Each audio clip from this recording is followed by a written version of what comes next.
All right, so we are recording and we were all just shouting out where we are from. What? Can you repeat what you said? Oh, I said whoever on their free time could count how many people are in the chat are in this Zoom. Somebody said 29 people. 29.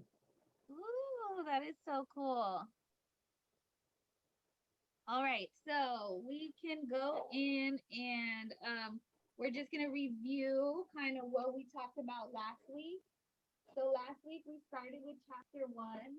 I read that very first quote that's on page 2. I can read it again for you guys. Since I was a child, I always found my biggest reinforcer was something called understanding. I like to know how things work. And of all of the things in the world there are to understand, it became clear to me that the most fascinating was what people do. I started with the usual physical science stuff, and it was intriguing to me to understand how radios work and how electricity works and how clocks work, etc.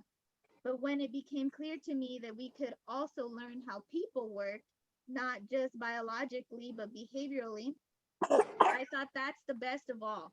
Surely everyone must agree that that's the most fascinating subject matter, that there could be a science of behavior, of what we do, of who we are. How could you resist that? And I bet all of you guys can agree with that. And I was telling them last week that that's why I got into this field, is because I'm such a people person. Like, I love watching people, and a lot of this stuff I feel like I already knew it just based off of my observations of the world, and how I can get people to do things by reinforcing them. Those all seem very obvious to me. But I didn't come up with it, somebody else did.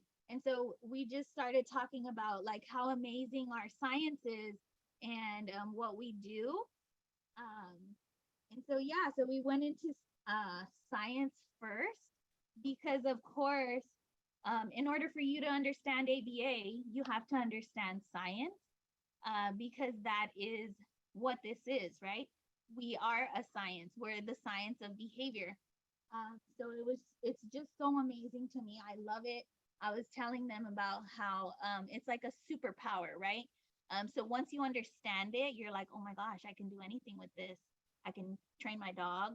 I can train my boyfriend. Train my, like, not. It sounds really mean or weird, but not. You know what I mean? Like, you can influence behavior by understanding the science of behavior. So it's super cool to me. And so we talked about knowing the purpose of science. And so we talked about science having the 3 levels. So who can tell me the 3 levels of science? Description, prediction, control. Yes, exactly. So we went into description, prediction, control. So those are basically like the 3 levels of science. So in order for you to be considered a science, you have to meet the criteria of these 3 levels. So I was telling them to think about it like a pyramid, or some people think about it like a layered cake. And so on the bottom of the pyramid of the cake, you have your description, right? So that's the part where we are stating the facts. So what did you observe? So based off of my observation, 29 people joined this Zoom meeting. So those are the facts. The facts are that 29 of you wanted to join this meeting because you want to know more about this, which is super cool to me. But that's the first level, description. Then you have your prediction part, which is making correlation. So we're predicting. That's where we're starting to use ABC. Somebody said, what page are we on? We're just starting, or we're just reviewing from last week. So it's page 2, purpose of science, and then the different levels of science. Description, prediction, control. Description, we're going to state the facts, what we observe. Prediction, we're going to start to try to find a correlation. And then for the third level is control. So for control is causation. So finding that functional relation. So do in fact, or does your intervention in fact have a effect on your dependent variable? So whatever intervention it was that you chose, you're going to want to find a functional relation to figure out if you have established that control. So those are your three levels of science. And then we went into talking about the attitudes of science, which is also known as the assumptions of science. And so I asked everybody, how do you remember those? Everybody has different little acronyms on how they remember. So does somebody want to say their acronym on how they remember the attitudes of science? Dear PP. Yeah, dear PP. Are you fourth edition or fifth edition? Fourth is how I was learning originally, so yes. Yeah, so dear PP is fourth edition, I guess. And then now in the fifth edition, who remembers what I said about the new how to remember? Yes. The six attitudes determined was PS, dear PP. Yeah, PS, dear PP. So they added pragmatism and selectionism. Not necessarily added them because they do still talk about those in the second edition. It's just now that they're considering that part of the attitudes or assumptions of science. So for P, pragmatism. Who could tell me quickly what we are remembering pragmatism by?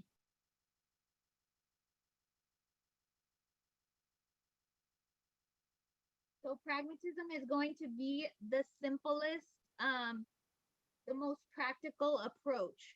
So you're going to want to take the most practical approach before you go into some crazy complex intervention. It might just be some practical approach. And then there's selectionism. Selectionism is selection by consequences. Anything that evolves as a result of a consequence. You could think about Darwinism with selectionism.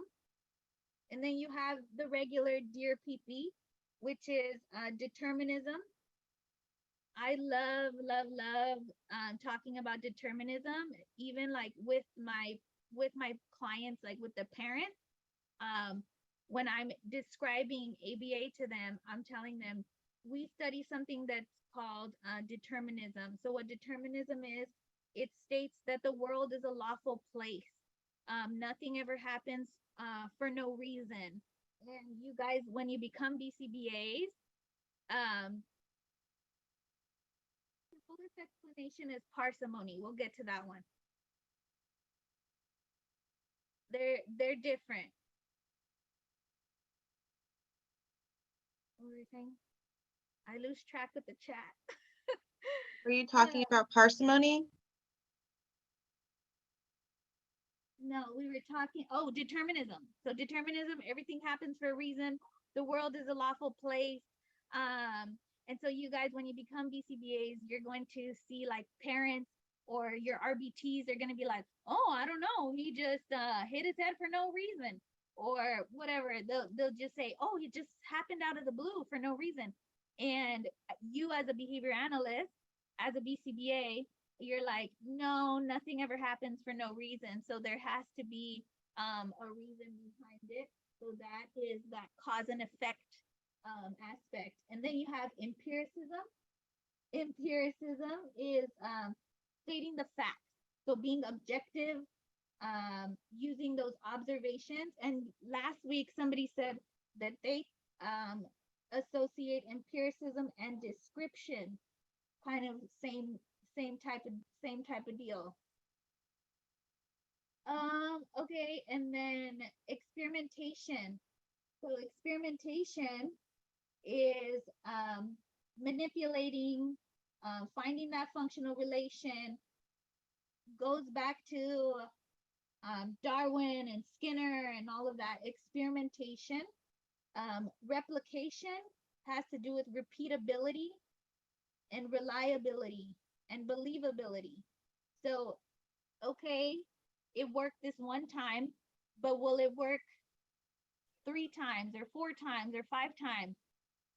So that's going to be your replication part, is proving that it does in fact have that functional relation by being able to repeat it multiple times. And then you have parsimony, which is what somebody asked about. So parsimony is the simplest theory. So the simplest explanation.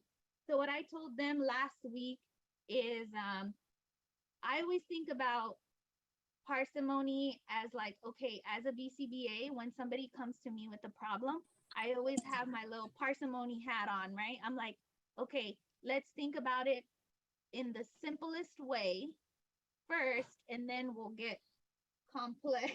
So it's kind of the same. I don't know if somebody wants to help explain the difference between pragmatism and parsimony. But, but parsimony is basically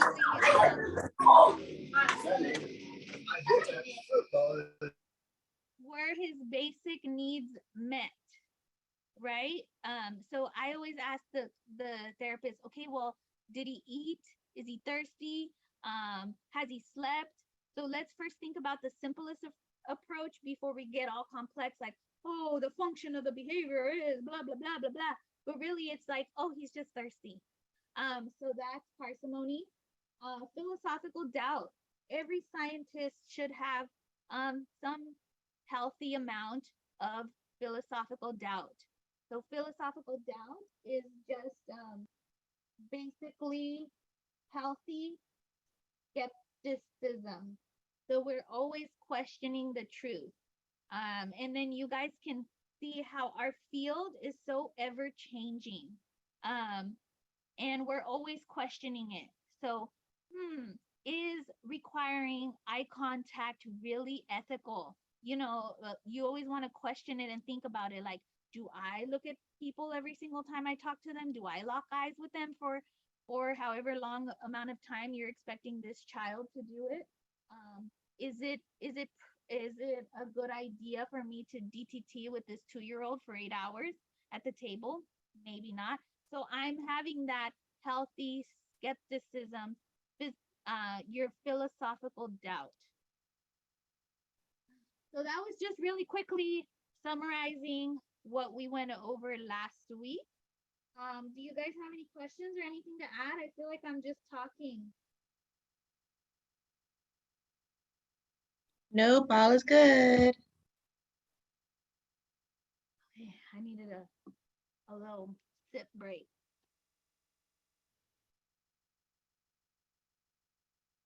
P.S. Dear PP, yes.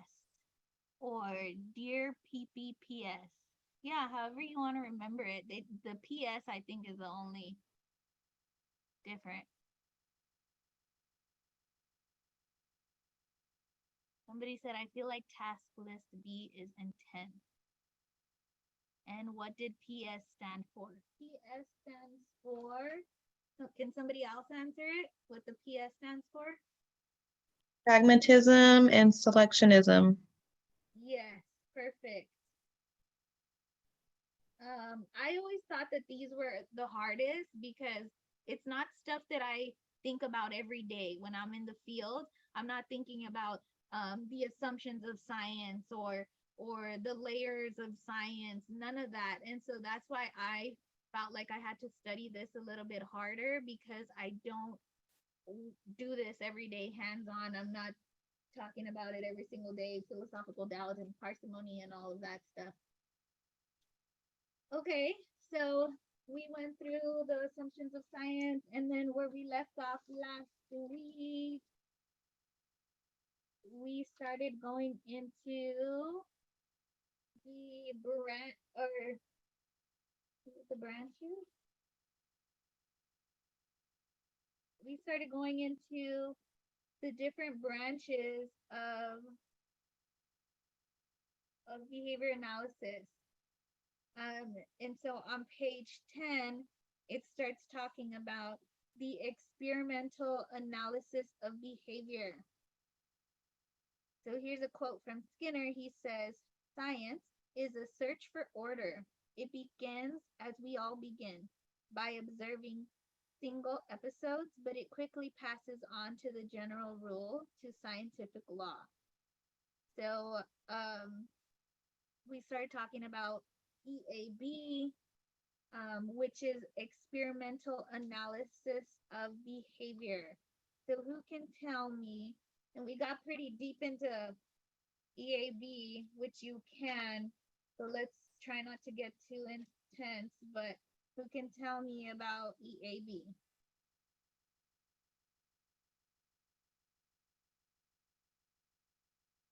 What do you think of when you think of experimental analysis of behavior?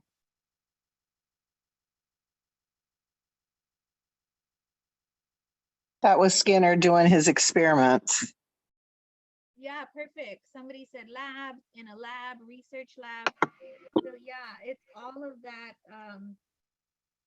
more so experimental. It's in the word. So they're in the labs, they're doing their studies on the rat. So that's the experimental analysis of behavior, has to do with labs. Skinner, just basic research. So that is the EAB part of ABA.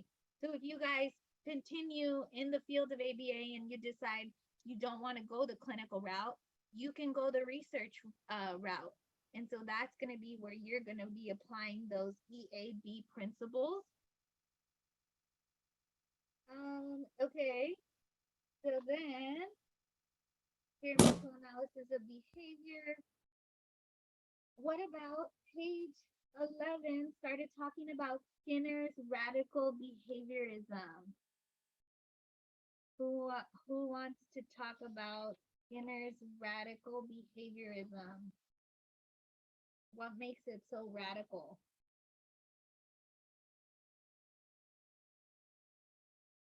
It's based on behavior that we can observe, not, you know, feel thoughts and feelings.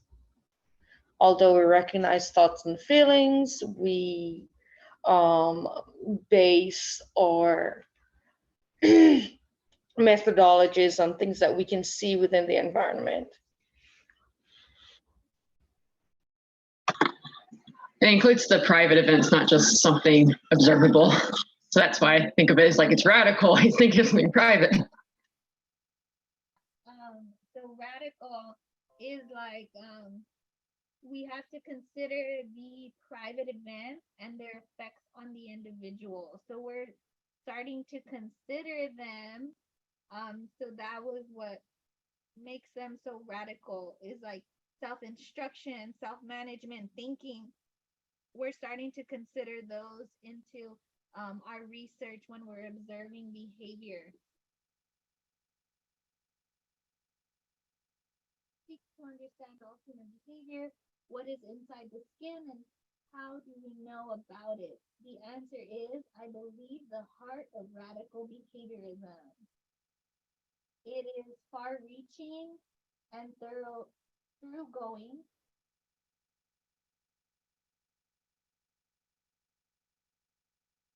Yeah, so he started to,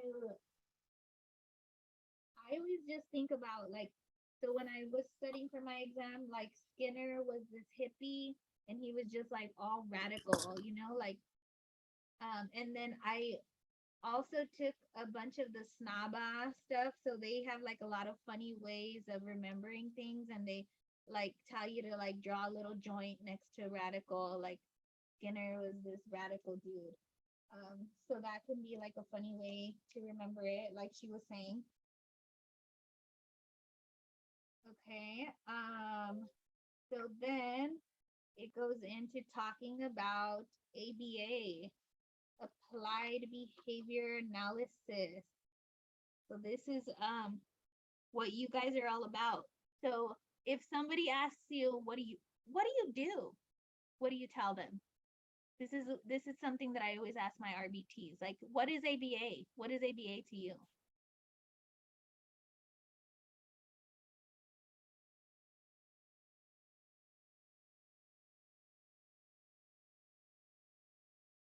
Everybody's quiet today. We were talking a lot last time. It's because we're recording, huh? It's No, it's just hard to hear you. You sound very distant. Okay, let me try to get it closer. Okay, somebody said I teach socially significant behaviors. Okay. Anybody else? Create behavior change tactics to like increase the increase the behavior. Yeah, so basically we are trying to increase wanted behavior while decreasing unwanted behavior. So that's just what I say. So we use behavior analytic principles to increase wanted behavior, decreasing unwanted behavior. You can get so intense and actually break the whole word down. So you have the applied, the behavior, and the analysis. Somebody's saying I can't hear anything, very low volume.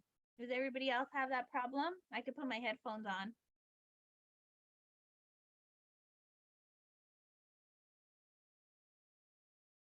Same here.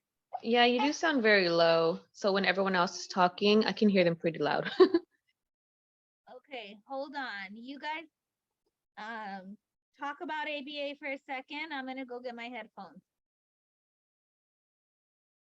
Yeah, it's weird. Basically, if someone said like he hit his head against the wall 5 times, he like someone said in the chat, they're increased breathing, pacing back and forth, like fiddling with fingers, like stuff like that. Yeah, exactly. So instead of just saying, oh, he's having a nervous breakdown, we're going to say, oh, he's pacing back and forth. His breathing has increased. His tone of voice has, his pitch has changed. Now he's throwing things. He has thrown a chair through the window. All of those things are making it behavioral. So observable and measurable. So that's the behavior part of ABA. And then you got analysis, which is basically goes back to finding that functional relation, right? So we're going to take data and then we're going to figure out what's the function. So why is he throwing chairs through the window? So we're going to start taking some data. Every time this happens, this, or every time this happens, this antecedent or this consequence.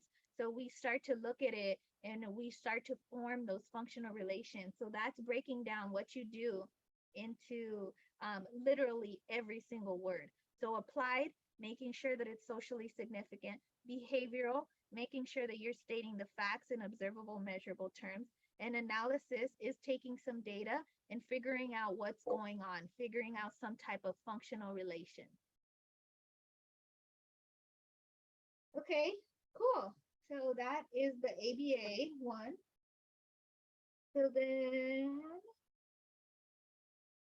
who actually, okay, raise your hand if you actually read the book or if you're just listening.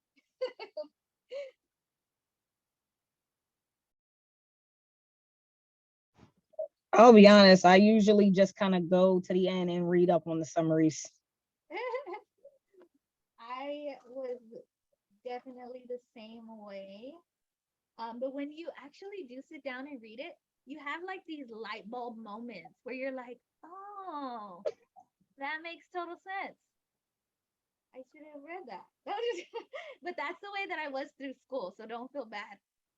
I totally Yeah, just it helps to read it because of the examples. It really clears that picture.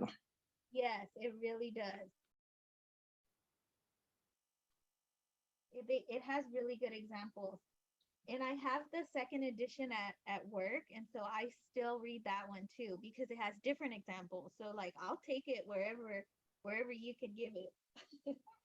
Oh, let me show you guys my notes. So this is my notes. I tabbed those too. Like a total weirdo. All right, so then we can start going into the characteristics of ABA. It was on page 16. So these are also very important for you to know. the different characteristics of ABA. So that was basically what I was kind of going into with the breaking down the ABA word. And so this goes into the 7 dimensions of ABA. This one also has acronyms. So if you guys want to give us your different acronyms, I like to hear. There's a get a cab, right? That's one. Oh yeah, somebody said get a cab. Bat cage. Bat cage. I like how Heaven over there has her book out. Shout out. Oh, and Tay. You guys, Tay was the winner of the coasters last week. So I don't know if you guys, I'll do it again this week. So I make these custom coasters. I made them of the book. So last week, Tay won the coasters, which I need to send them to you. I'm sorry, I've been really busy. But I'm gonna mail them out to her because she had the best notes last week. Yes. So she's gonna post a picture when she gets them.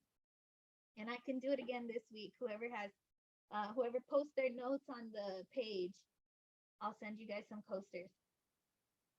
So yeah, so we have Bat Cage, we have Get a Cab,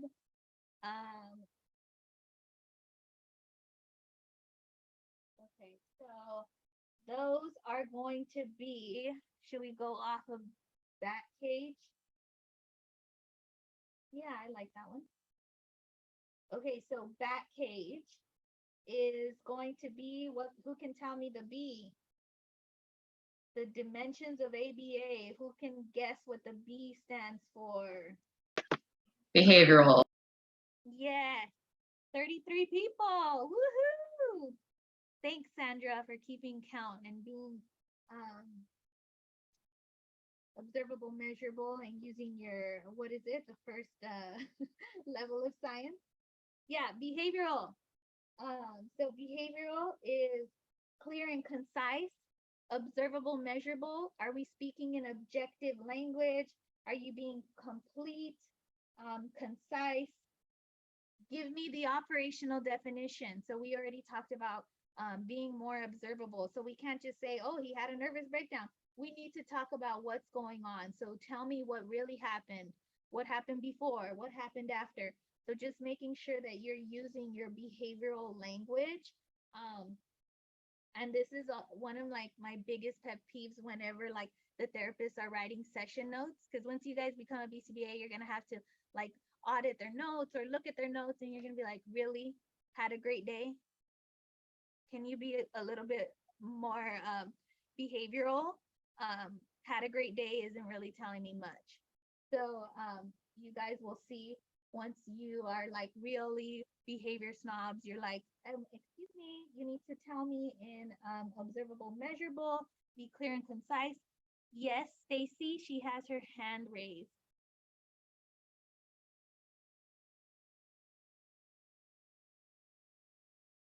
Maybe on accident. No, you were asking who read Cooper to raise Oh, their hand, and I did that. oh yes, perfect. Shout out to Stacy. She read her Cooper book. Okay, so Bat Cage. So what is, I guess we could choose whichever one we want for the A. So I'm just gonna say applied. So who can tell me what applied is? We already talked about it, never mind. Socially significant, right? Meaningful outcomes. So I'm not just gonna teach him to hop on one foot while patting his head if it's not socially relevant to his life. So BAT, T stands for Technological. yes, perfect. Technological. Technological is making it easy to read, detailed, easy to replicate. So it's basically like a recipe, right? Like a recipe. Yeah. Yeah, thank you, Amber. Like a recipe. So, can my therapist conduct the program? Is it easy enough for them to understand?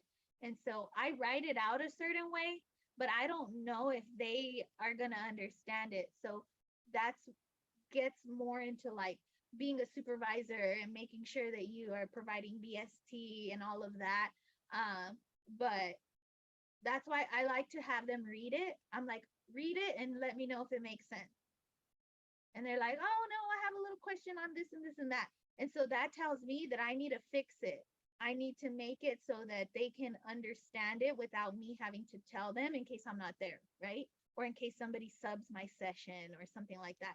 So you want to make sure that you're always very technological, so that people are able to replicate whatever it is your intervention was. So BAT. So the next one is C, conceptually systematic. So who can tell me what conceptually systematic is?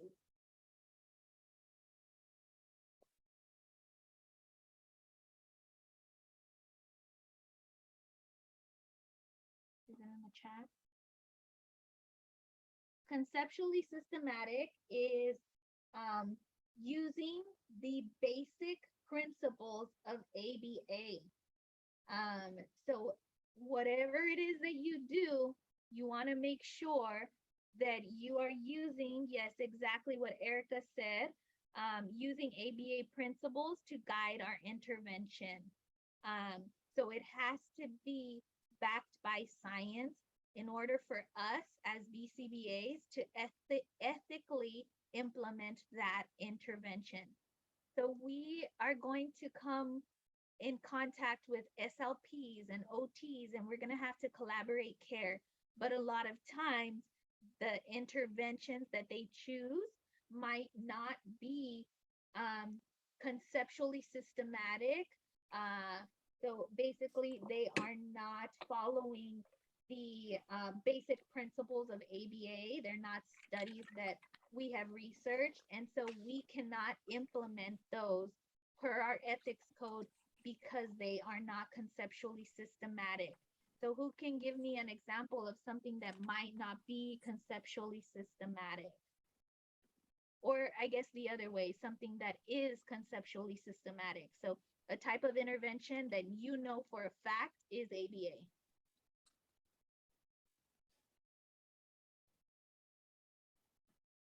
Using token systems. Token economies, yeah, token economies are ABA. Somebody said positive reinforcement, yes.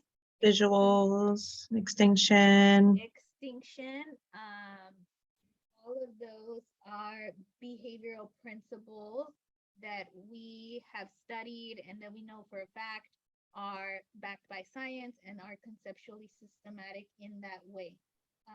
So punishment, reinforcement, extinction, all of those basic principles of ABA, those are conceptually systematic.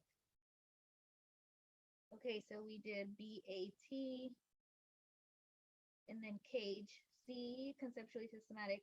A, the next A, who can tell me what analytic? Functional relation. Control, causation, experimentation. Yeah, functional relation, causation, determining that we do have that stimulus control. Perfect. So finding that functional relation. Okay. G. Who can tell me what the G stands for? Generality. Yes, generality. Generalization. Generalizing a skill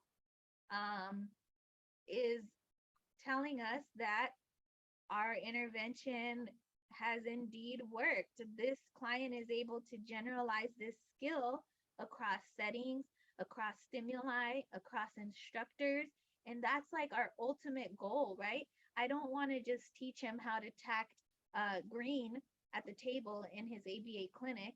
I want to teach him to how to tact the color green in the grass, and how to tact the color green when he's in class and when he's in circle time, and when he's with Miss Tina and with Miss Jessie. So that means that he is able to generalize those skills across multiple settings, and that's where we want them to be. So generality. Cage. Okay, the last E. I have a question. Uh-huh. So at the generality, is that like where you would like kind of the maintenance of the behavior? Maintenance is a different, so there's different levels of learning, right? So we can break down learning into different sections. So your first part of learning is going to be basically your baseline, right? So I'm going to take a baseline, I'm going to probe the skill, I want to see whether she has it or not. And then she doesn't. And the example I always give, I'm like, what's the capital of Alaska? And they're like, well, I don't know. And I'm like, okay, so baseline, she doesn't have the skill. So next step is going to be acquisition. So I'm going to start teaching the skill. So now I'm going to tell you guys, hey, guess what? The capital of Alaska is Anchorage. And so now you're going to know it. And so I'm going to start teaching you Anchorage, Anchorage, Anchorage, Anchorage. And so that next time when I ask you, I'm like, hey, what's the capital of Alaska? Then you're like, Anchorage. So now you've mastered the skill. And so now I'm going to push you into the next level of learning, which is maintenance. So let's say next class, I'm going to ask you guys, I'm going to pop quiz you. I'm going to be like, hey, who remembers what's the capital of Alaska? And then boom, Belinda raises her hand because she's got it. So that means that Belinda has maintained that skill. So that's maintenance. And then you have generalization. So generalization is, can I take Belinda one step further? So can Erica ask her? Can Sarah ask her? Can somebody ask her at the airport? I don't know, just whatever, across stimuli, across instructors, across people. So that's like the last step. So maintenance is like before generalization. Does that make sense? Yeah, it does. Thank you. Thank you for that great example. Cool. I'm running out of breath, guys, and it's already 7:30, so we can go like 5 more minutes because I know you guys get excited. Okay, well, actually, that was all of the dimensions, right? Effective was the last one, right? Oh, yeah, you're right. Okay, effective.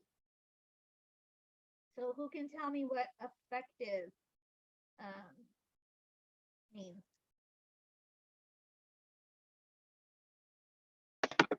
The behavior improves in a practical way. So it says here in the book, it says an effective application of behavioral techniques must improve the behavior under investigation to a practical degree. So it must actually produce behavior change in order for it to be effective.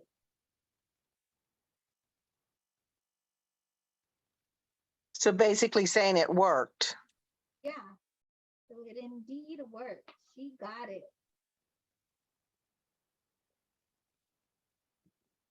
So who can tell me what's the capital of Alaska? Juno.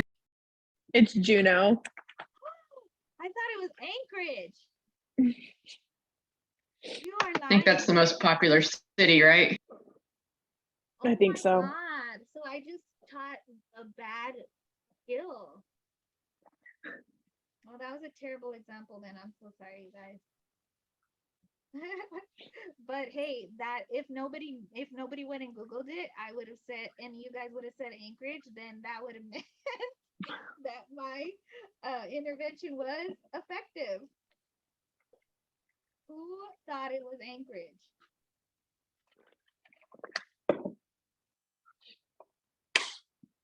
Nobody? I was the only crazy person saying Anchorage. No, I think others said it was Anchorage. I believed you. Right? Okay, so then it was effective. It was effective for some. Okay, well, we didn't even get past chapter 1. Oh, but we kind of got there, right?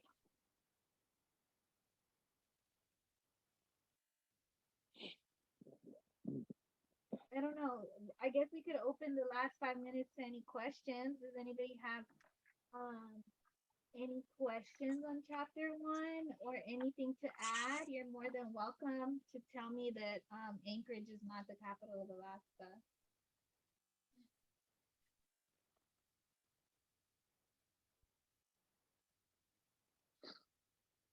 Thank you. No questions. Thank you. Of course.